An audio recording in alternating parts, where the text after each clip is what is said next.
as we look at the standings for this meet right now, as we get through 11 scored events out of 17, and Georgia, all their points in now at 51 after you add Couture Orji's win in the triple jump, and Oregon 31 points so far since we have come on the air, and they are still coming. Great race ahead right now. 800 meters on the ladies' side, and the cream is in the top two. Dwight and Larry.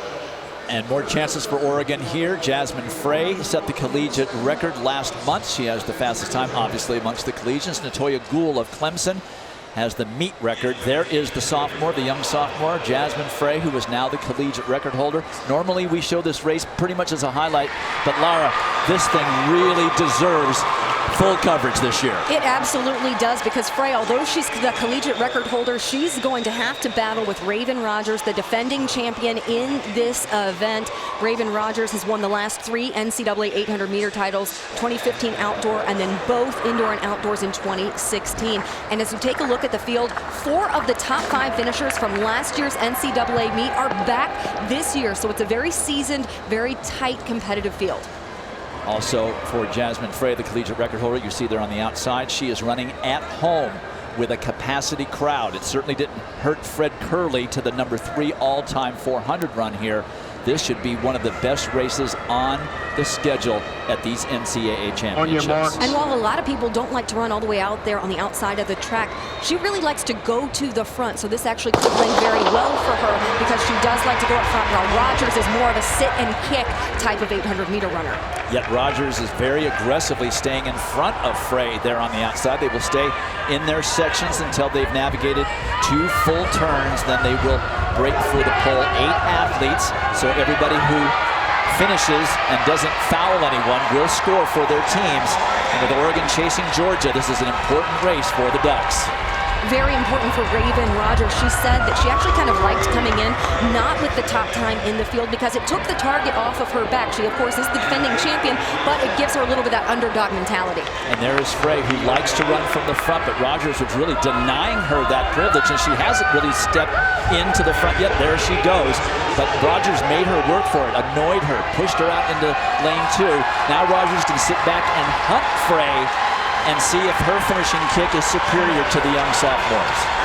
Pat Henry says that Jasmine Frey has really gained in her maturity, really grown up from her freshman to her sophomore year. She adjusted well to the volume of the training, and you can see that it's really paid off so far for her on the track. And keep in mind that when she ran that 2-minute .69, she followed that in the 4x4 to run a 51.9. 59.3 for the first 400, not a blistering pace. That helps Raevyn Rogers. Shea Collinsworth back there in 3rd for BYU can also get in the mix as we come to the bell, and Raevyn Rogers comes up on Jasmine Frey's shoulder and is looking to pass in the turn. Is that a wise move? That is a tough spot to do it, but she decided to go, so we'll see if it will pay off for her. She's certainly going to make Frey fight for it here on the backstretch and see if she can hang on.